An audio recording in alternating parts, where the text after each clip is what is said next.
ஸ்தோத்திரம் ஆண்டவரே. நல்ல தகப்பனே, நன்றி செலுத்துகிறோம். இந்த நல்ல நாளுக்காக, நல்ல நேரத்துக்காக நன்றி. நீங்கள் எங்களோடு கூடவே இருந்து எங்களை நடத்துகிறதுக்காக ஸ்தோத்திரம். நல்லவரே நன்றி அப்பா. சர்வ வல்லமைக்கு தெய்வமே ஸ்தோத்திரம். கோடி கோடி நன்றி தகப்பனே. நீங்கள் செய்த எல்லா நன்மைகளுக்காக நன்றி. இந்த நல்ல ஆராதனைக்காக ஸ்தோத்திரம். இந்த ஆராதனையை இணைகிற ஒவ்வொருவரையும் கர்த்தர் தாமே அழைத்து கொண்டு வருகிறதுக்காக ஸ்தோத்திரம். ஒவ்வொருவரையும் உங்கள் பிரசன்னத்தினால் நீங்கள் நிரப்புகிறதுக்காக நன்றி அப்பா. உங்கள் வார்த்தை அனுப்பி சுகப்படுத்துகிறதுக்காக ஸ்தோத்திரம், பலப்படுத்துகிறதுக்காக நன்றி. அப்பாவுடைய கருத்தில் எங்களை ஒப்பு கொடுக்குறோம் டாடி, அர்ப்பணிக்கிறோம். சகல துதியான மகிமையெல்லாம் அப்பா ஒருவருக்கே செலுத்துகிறோம். எங்கள் மீட்பர் ரட்சகருமாகிய இயேசு கிறிஸ்துவின் நாமத்தில் பணிஞ்சு ஜெபிக்கிறோம் எங்கள் ஜீவனுள்ள நல்ல பிதாவே, ஆமென். சொல்லுங்கள் இருதயத்தின் ஆழத்திலிருந்து. அப்பா நான் உம்மை பார்க்கிறேன், என் அன்பே நான் உம்மை துதிக்கிறேன். ஏசப்பா நான் உம்மை பார்க்கிறேன், என் அன்பே நான் உம்மை துதிக்கிறேன். அப்பாவும் நீரே, அம்மாவும் நீரே, அப்பாவும் நீரே, அம்மாவும் நீரே. நானும் தன் பிள்ளை என்றோ, நானும் தன் பிள்ளை என்றோ. ஒன்று சேர்ந்து இருதயத்தின் ஆழத்திலிருந்து. ஹல்லேலூயா.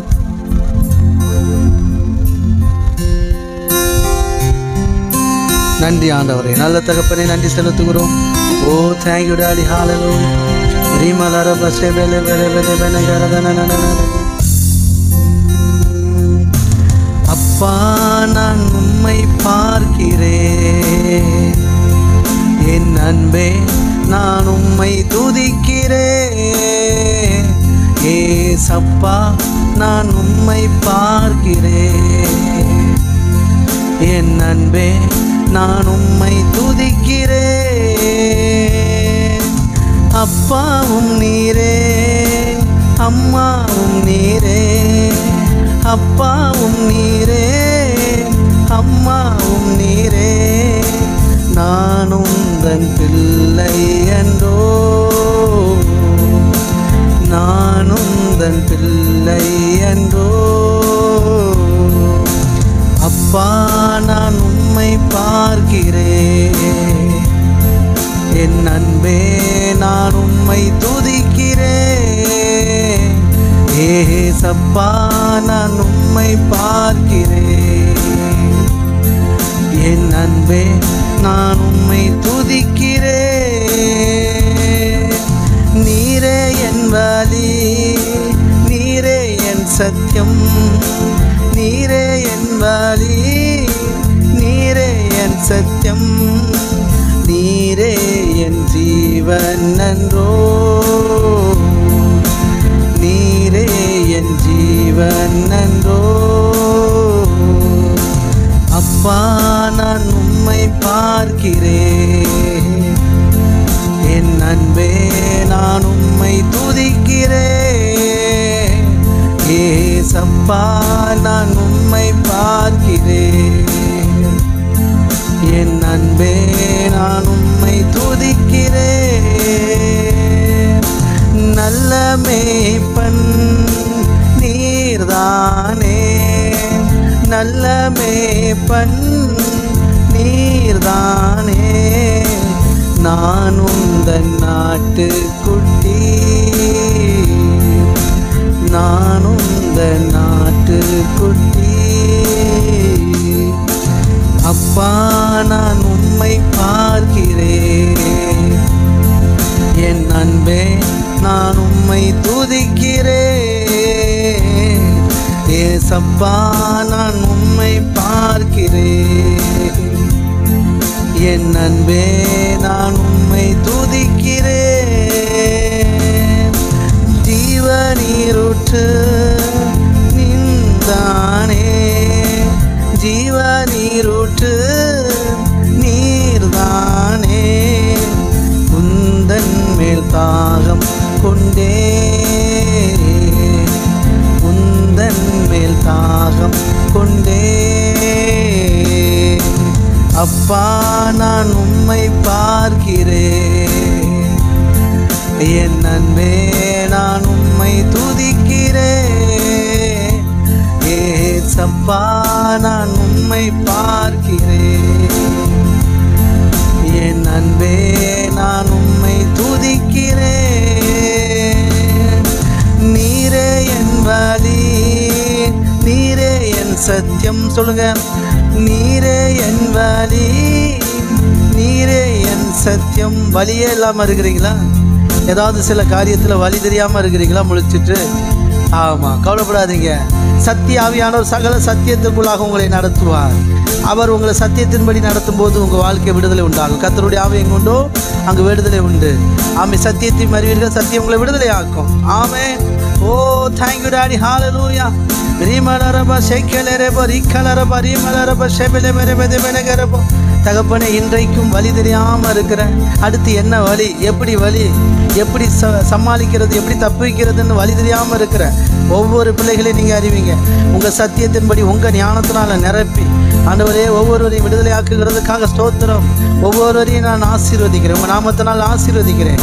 வழி தெரியாமல் இருக்கிற பிள்ளைகள் வாழ்க்கையில் ஒவ்வொரு காரியத்தில் எந்த காரியத்தை குறிச்செல்லாம் வழி தெரியாமல் இருக்கிறாங்களோ அதிலெல்லாம் நீங்கள் வழியை ஏற்படுத்துகிற ஸ்தோத்திரம். பிசாசு ஒரு வழி அடைச்சா நீங்கள் எங்களுக்காக பல வழியை திறப்பீங்கப்பா.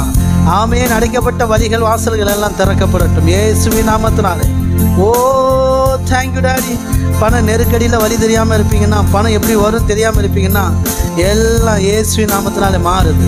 ஓ ரீமலரப ஷேக்கலரப ரிக்கலரப ரீமலரப ஷெபலே மேரபதே மேனகரப. ஓ நன்றியப்பா, நன்றியப்பா. பெற்றுக்கொள்ளுங்க, பரிசுத்த ஆவியினால் நிரப்பப்பட்டு பெற்றுக்கொள்ளுங்க. விடுதலை உண்டாகிறது இயேசுவின் நாமத்தில். கர்த்தருடைய ஆவி எங்கே உண்டு அங்கே விடுதலை உண்டு. கர்த்தருடைய ஆவியானவர் உங்களை நிரப்பும் போது ஆமேன். ஆமாம், தெய்வீக சமாதானத்தினாலும் சந்தோஷத்தினாலும் நீங்கள் நிரப்பப்படுவீங்க. உங்கள் வாழ்க்கை விடுதலை அடையும், உங்கள் வாழ்க்கை நல்லா இருக்கும் இயேசுவின் நாமத்தினால. நல்ல மேய்ப்பன் நீர்தானே, நல்ல மேய்ப்பன் நீர்தானே, நானும் தன் நாட்டு குட்டி,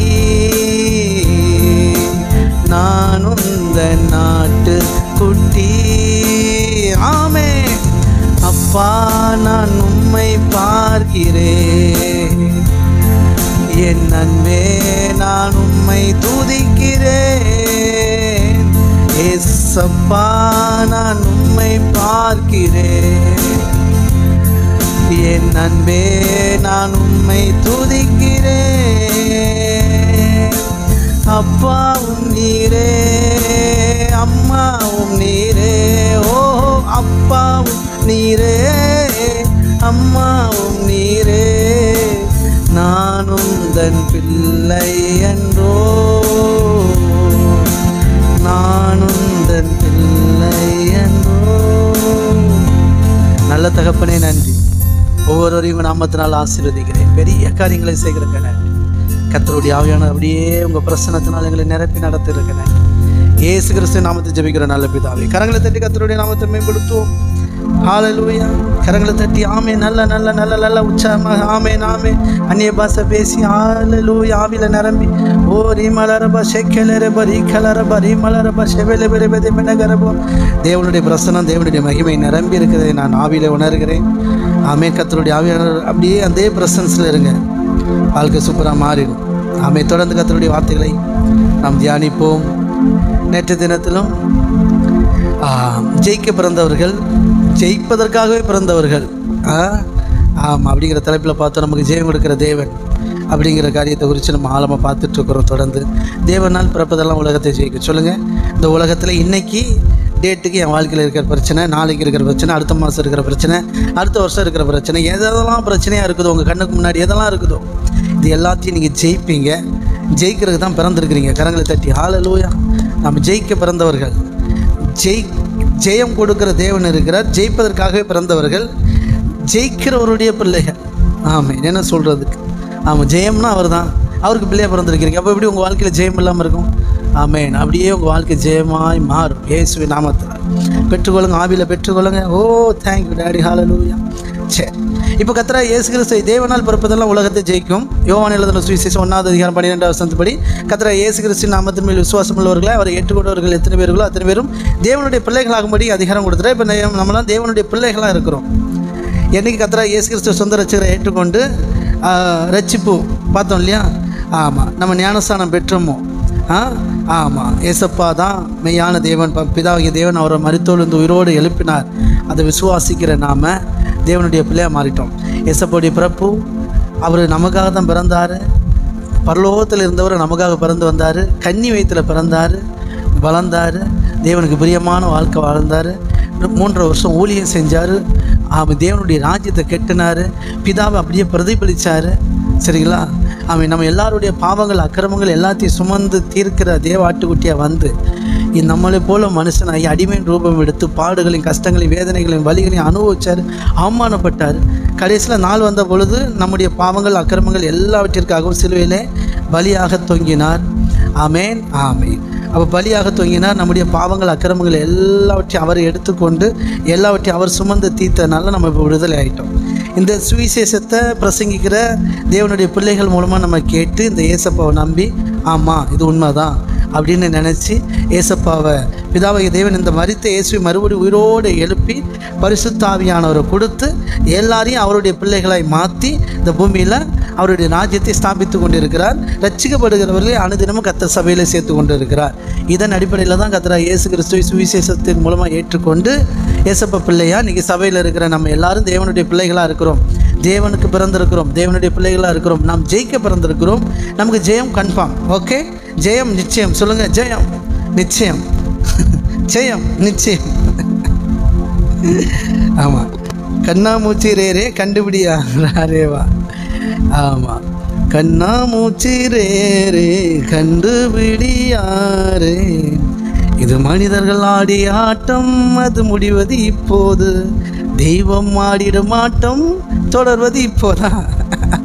மனுஷங்க ஆடின ஆட்டெல்லாம் முடிஞ்சு போச்சு. இனி தெய்வம் உங்கள் வாழ்க்கையில் ஒரு திட்டம் வச்சுருக்கிற அதுதான் நிறைவேறும். எத்தனையோ நம்புறீங்க? ஓகே, சரி. அதனால் ஜெயம் நிச்சயம். எத்தனையோ நம்புறீங்க? ஆமாம், நீங்கள் ஜெயிக்க பிறந்தவர்கள், அதனால் ஜெயிப்பீங்க. நீங்கள் வாழ பிறந்தவர்கள் அல்ல, ஆள பிறந்தவர்கள், ஆளுகை செய்வீங்க. ஓகே, சரி. இப்போ பாருங்கள், அப்படி பாருங்கள், ஏசப்பா பாருங்கள் யோர்தான் நதியில் போய் ஞானஸ்தானம் மூழ்கி எந்திரிச்ச போது, சரிங்களா, தேவனுடைய வார்த்தையின்படி மூழ்கி எந்திரிச்ச பொழுது என்னாச்சு? ஆமாம், பரிசுத்த ஆவியானவர் புறாவை போல இறங்கினாராம். அவர் மூழ்கி எந்திரிச்ச உடனே, சரிங்களா, ஓகே, புறாவை போல இறங்கினாராம்.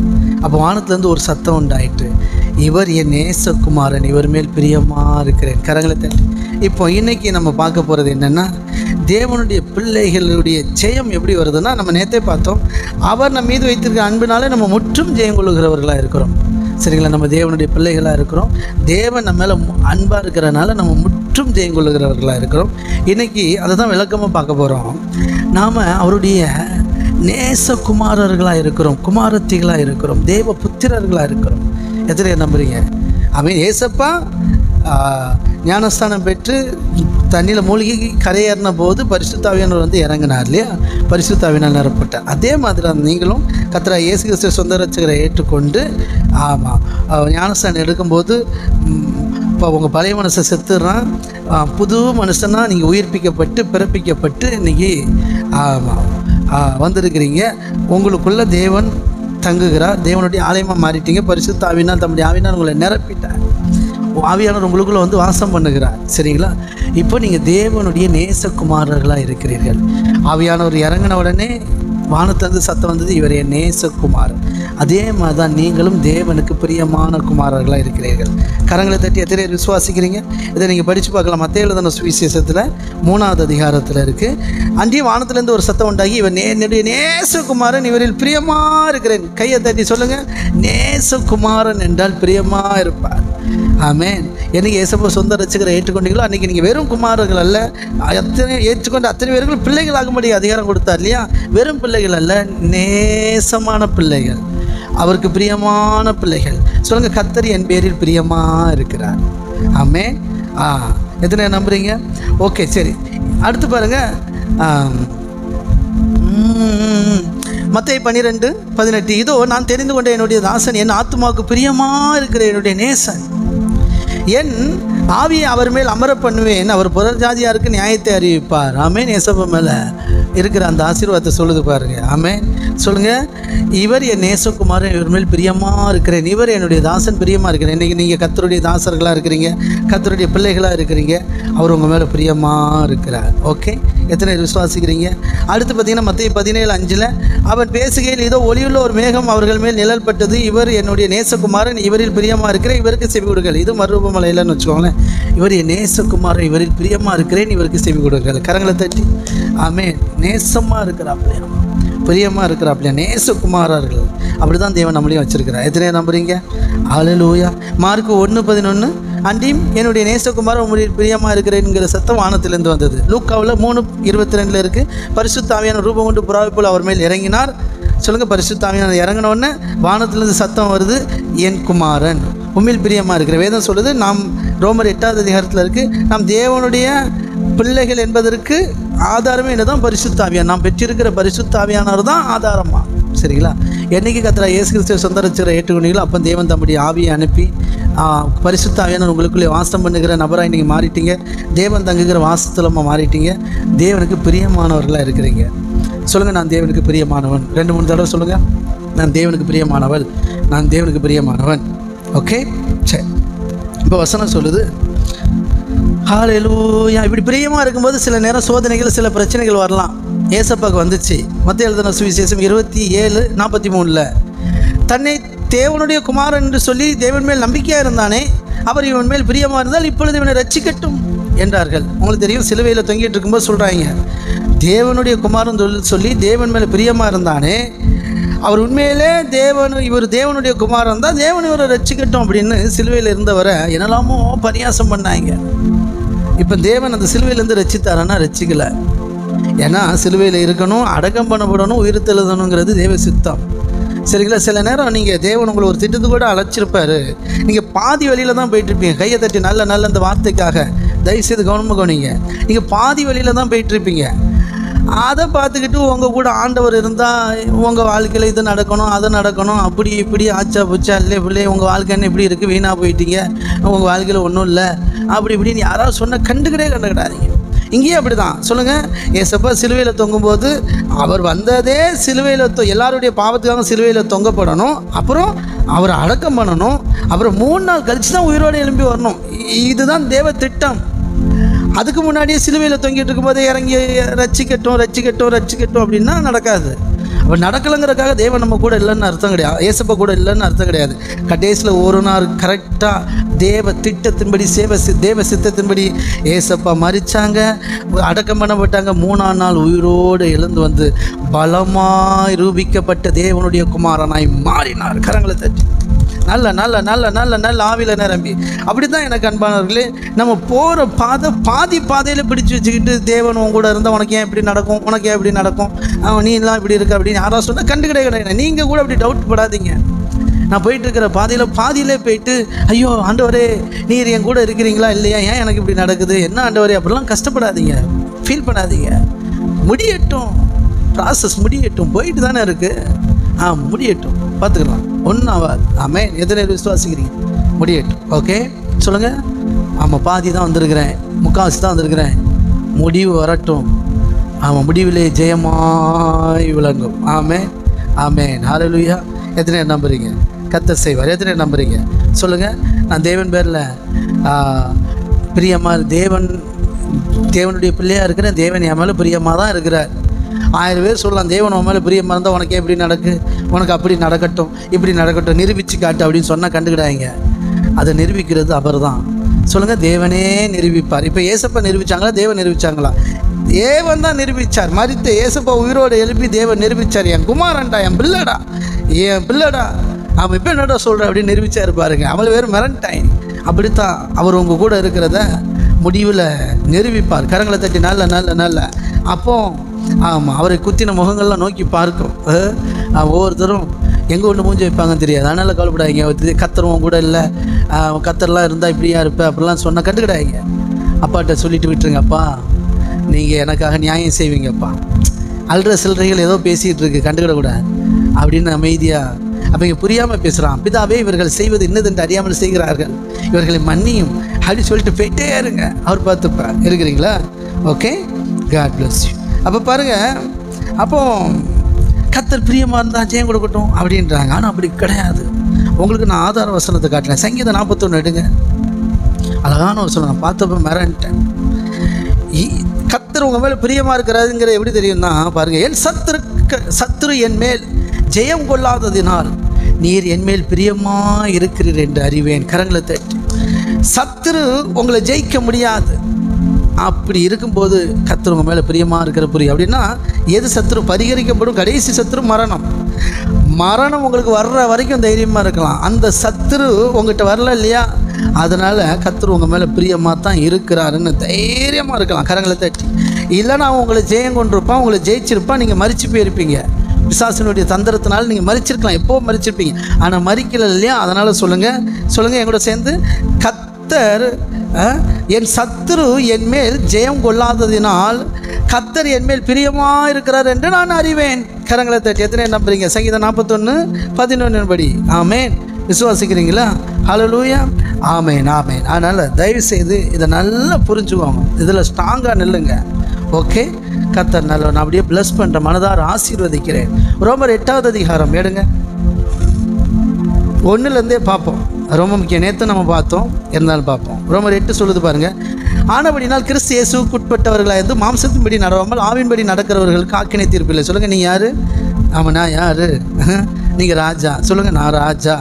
ஆமேன். ஆமாம், ராஜரீக ஆசாரிய கூட்டம்னு வேதம் சொல்லுது. ஓகே, சரி.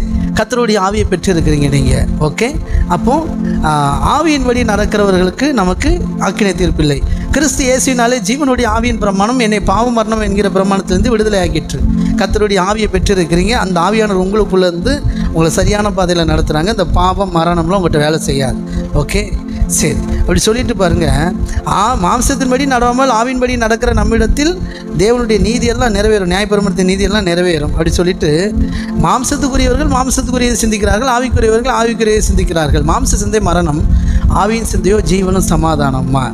எப்படி எனில் மாம்ச சிந்தை தேவனுக்கு விரோதமான பகை. அது தேவனுடைய நியாயப்பிரமாணத்துக்கு கீழ்ப்படியாமலும் கீழ்ப்படியக்கூடாமலும் இருக்கிறது. மாம்சத்துக்கு உட்பட்டவர்கள் தேவனுக்கு பிரியமாக இருக்க மாட்டார்கள்.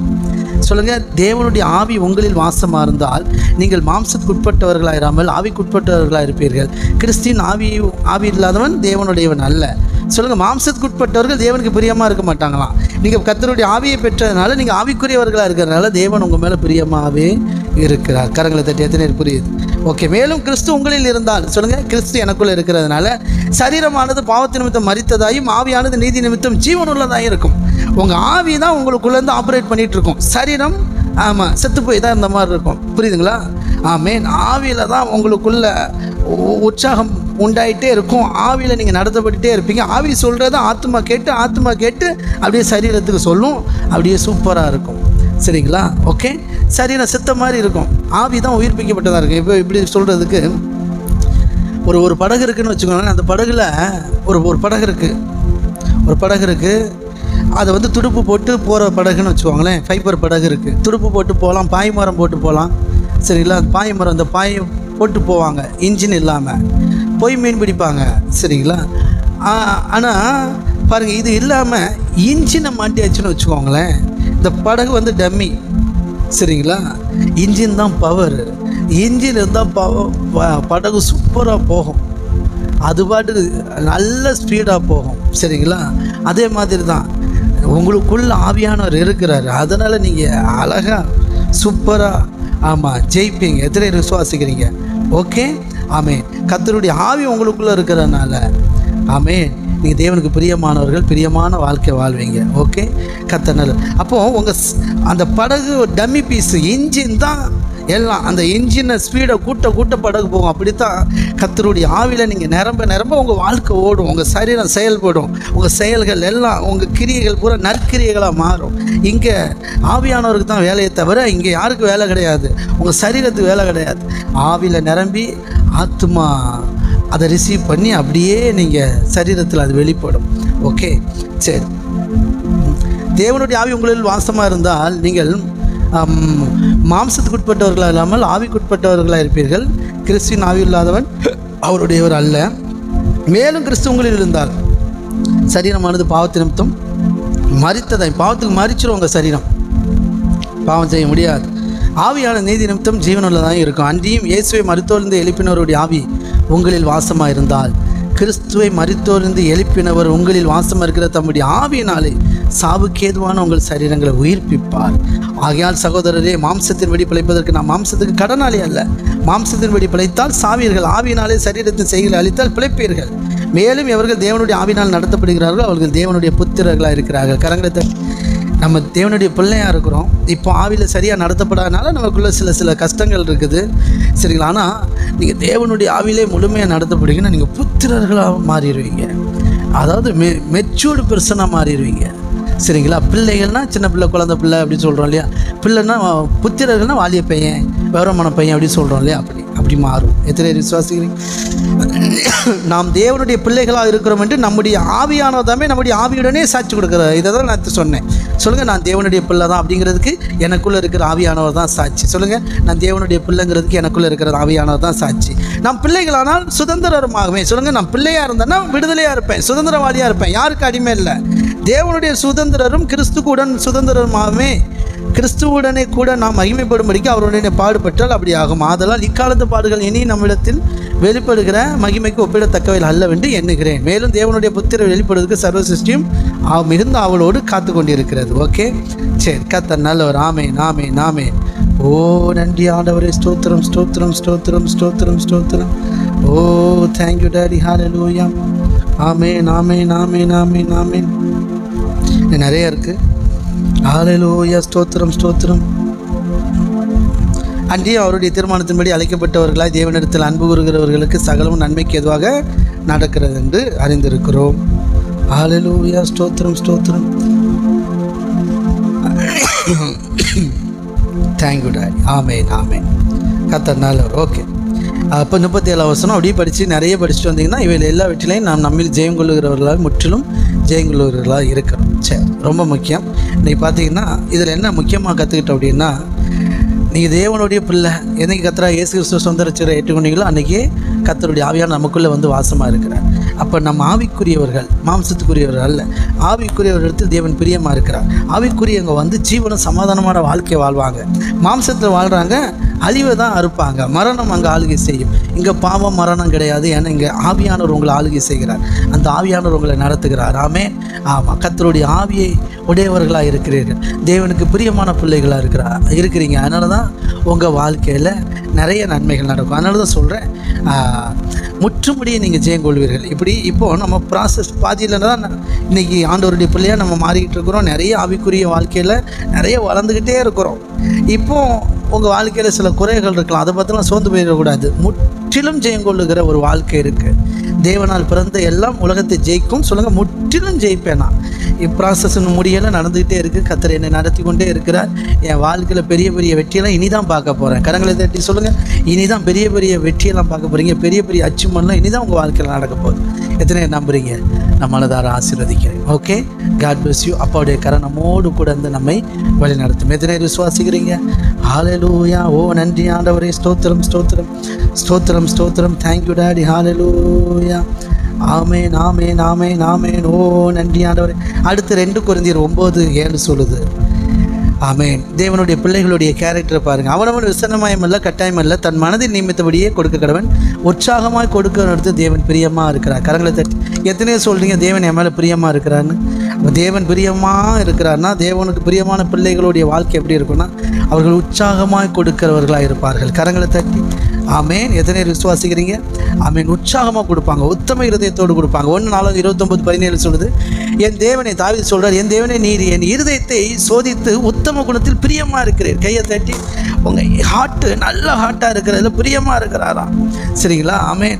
உத்தம குணத்தில் பிரியமாக இருக்கிறேன் என்பதை அறிவேன். இவை எல்லாம் நான் உத்தம இருதயத்தோடு மனப்பூர்வமாய் கொடுத்தேன். இப்பொழுது இங்கே இருக்கிற முடிய ஜனமும் உனக்கு மனப்பூர்வமாய் கொடுக்கிறதை கண்டு சந்தோஷித்தேன் அப்படின்றார். கரங்களை தட்டி தாவீது இருதயம் மட்டும் உத்தமமாக இல்லையா, உற்சாகமாக கொடுக்கறது மாதிரி இல்லையா, அவங்களுடைய கூட ஜனங்களும் அப்படி தான் இருந்தாங்களாம். எத்தனை புரியுது? அப்போ உத்தமமாக கொடுக்குறவங்க, உற்சாகமாக கொடுக்குறவங்க இடத்தில் தேவன் பிரியமாக இருக்கிறார். கர்த்தர் நம்மள பிரியமாக இருக்கிறேன்னு வாக்கு பண்ணியிருக்கா. அப்படின்னா நம்ம எப்படி இருப்போம்? உத்தமமாக அவரை பின்பற்றுவோம், உற்சாகமாக கர்த்தருடைய ராஜ்யத்தை என்று கொடுப்போம். ஆமென். எத்தனை பேர் விசுவாசிங்க? கடைசியாக 1 சாமுவேல் 15:22 வசனம் சொல்லுது பாருங்க. அதற்கு சாமுவேல், கர்த்தருடைய சத்தத்துக்கு கீழ்ப்படிவதை பார்க்கலாம் சர்வாங்க தகனங்களும் பலிகளும் கர்த்தருக்கு பிரியமாக இருக்குமோ? பலியை பார்க்கலும் கீழ்ப்படிதலும் ஆட்டுக்கடாக்களை நிலத்திரை பார்க்கலும் செவி கொடுத்தலும் உத்தமம். கரங்களை தட்டி எத்தனை புரியுது? ஆமென். வேதம் சொல்லுது, கர்த்தராகிய இயேசு கிறிஸ்துவுக்கு பிதாவாகிய தேவன் தம்முடைய ஆவி அளவில்லாமல் கொடுத்திருந்தாராம். அதனால் அவர் நன்மை செய்கிறவராகவே சுற்றி திரிந்தாராம். அப்படின்னா தேவனுக்கு பிரியமா தேவனுடைய வார்த்தைக்கு கீழ்ப்படிந்து நடந்தார். பிசாசின் பிடியில் இருக்கிற யாவரும் விடுதலையாக்கினார். பிசாசால் அவர் ஒன்றும் பண்ண முடியல. நான் உங்கள் மேலேயும் தீர்க்க தரிசனமாக சொல்கிறேன். நீ கர்த்தராகிய இயேசு கிறிஸ்துவை சொந்த ரட்சகராக ஏற்றுக்கொண்டு தேவனுக்கு பிரியமாக வாழ்கிற பிள்ளைகள், உங்கள் வாழ்க்கை அப்படி தான் இருக்கும். ஆமென். நீங்கள் தேவனுடைய பிள்ளையாக இருக்கிறதுனால, தேவனுடைய ஆவியை பெற்றிருக்கிறதுனால நன்மை செய்கிறவர்களாய் சுற்றி திருவீர்கள். இப்போ வசனம் சொல்லுது பாருங்கள். சொல்லுங்கள், தேவனுடைய பிள்ளைகள் எப்படி இருப்போம் அப்படின்னா, கர்த்தருடைய சத்தத்துக்கு கீழ்ப்படிவோம். பலி செலுத்துகிறோம், காணிக்கையெல்லாம் நிறைய கொடுக்குறோம், அது ஓகே. கர்த்தருடைய வார்த்தைக்கு கீழ்ப்படுகிறவர்களாக இருக்கணும். எத்தனை பேர் புரியுது? ஆமென். அப்போ பலியை பார்க்கலும் கீழ்ப்படிதலும் ஆட்டுக்கடாக நிலத்தை பார்க்கலும் செவி கொடுத்தலும் உத்தமம். இப்போ தேவனுக்கு பிரியமான பிள்ளைகள் எப்படி இருப்பாங்க? அவருக்கு கீழ்ப்படுகிற பிள்ளைகளாக இருப்பாங்க. அவருடைய சத்தத்துக்கு செவி கொடுக்குற பிள்ளைகளாக இருப்பாங்க. அவருடைய வார்த்தையின்படி கேட்டு அதன்படி நடக்கிற பிள்ளைகளாய் இருப்பார்கள். எத்தனை பேர் விசுவாசிக்கிறீங்க? ஆமென். சொல்லுங்கள், நான் தேவனுடைய பிள்ளையாக இருக்கிறேன், தேவனுடைய புத்திரனாக இருக்கிறேன். ஆமென். ஆமென். தேவன் என்னோடு கூட இருக்கிறார், எனக்குள்ளே வாசமாக இருக்கிறார், தேவன் என் மேலே பிரியமாக இருக்கிறார். ஆமென். நான் உற்சாகமாக கொடுப்பேன், உத்தமமாக கொடுப்பேன், உத்தமமாக நடந்துப்பேன், எல்லா விதத்திலும் உண்மையாக இருப்பேன், தேவனுடைய வார்த்தைக்கு கீழ்ப்படிவேன், தேவனுடைய சத்தத்துக்கு செவி கொடுப்பேன். நான் தேவனுக்கு பிரியமான பிள்ளை என்பதை வெளியரங்கமாக்குவார். ஆமென். ஹல்லேலூயா. இன்றைக்கி கர்த்தருக்கும் உங்களுக்கு இருக்கிற உறவு யாருக்கும் தெரியாமல் இருக்கலாம். ஆனால் போக போக ஆவியானவர் உங்களுக்குள்ளே இருந்து வெளிப்பட ஆரம்பிச்சுட்டே இருப்பார், வெளிப்பட்டுகிட்டே இருப்பார். அப்போ உங்கள் வாழ்க்கை அப்படி மாறிக்கிட்டே இருக்கும். Okay, God bless you. நான் மனதார ஆசீர்வதிக்கிறேன். கண்களை மூடி. நல்ல தகப்பனே, இந்த நல்ல ஆராதனைக்காக நன்றி. இந்த ஆராதனையில் கலந்து கொண்டு ஒவ்வொரு பிள்ளைகளுக்கும் நீங்கள் உங்கள் வார்த்தையை அனுப்பி சுகப்படுத்த இருக்க நன்றி. உங்கள் வார்த்தையை கொடுத்தீங்க, அதுக்காக ஸ்தோத்திரம். ஒவ்வொருவரையும் நீங்கள் பலப்படுத்தினதுக்காக நன்றி. அப்பாவுடைய கருத்தில் எங்களை ஒப்புக் கொடுக்குறோம், அர்ப்பணிக்கிறோம். அப்பா, சகல துதிகன மகிமையெல்லாம் அப்பா ஒருவருக்கே செலுத்துகிறோம். எங்கள் மீட்பர் ரட்சகருமாகிய இயேசு கிறிஸ்துவின் நாமத்தில் பணிந்து ஜெபிக்கிறோம் எங்கள் ஜீவனுள்ள நல்ல பிதாவே. கரங்களை தட்டி கர்த்தருடைய நாமத்தை மேம்படுத்தும். God bless you. நான் ஒவ்வொருவரையும் மனதார ஆசீர்வதிக்கிறேன். இதுவரைக்கும் நடத்தின நல்ல தகப்பன் இனிமேலும் நடத்துவார்கள். Okay, God bless you. இன்றைக்கும் யார் யார் எந்த குறைகளோடு இருப்பீங்களோ, கஷ்டத்தோடு இருப்பீங்களோ, வேதனையோடு இருப்பீங்களோ, கவலைப்படாதீங்க. இந்த வார்த்தை உங்களை பலப்படுத்தி இருக்கும் நான் நம்புகிறேன். ஒருவேளை இன்னும் கொஞ்சம் டல்லாக தான் இருக்கிறீங்கன்னா, இயேசு கிறிஸ்துவின் வல்லமையுள்ள நாமத்தினாலே பிரச்சனைகள் உங்களை விட்டு நீங்கி போவதாக, அது காணாமல் போகட்டும். இன்று கண்ட எகிப்தினை இனி நீங்கள் காண்பதில்லை. அப்படியே நான் பிளஸ் பண்ணுறேன். கர்த்தருடைய கரம் உங்களோடு கூட உங்களை வழிநடத்தும். God bless you. மீண்டும் நாளை காலை ஒன்று சேர்ந்து ஆராதித்து கர்த்தருடைய நாமத்தை மேம்படுத்தும். நாளை மாலை ஒன்று சேர்ந்து கர்த்தருடைய வார்த்தைகளை தியானிக்கலாம். Okay, God bless you. Thank you.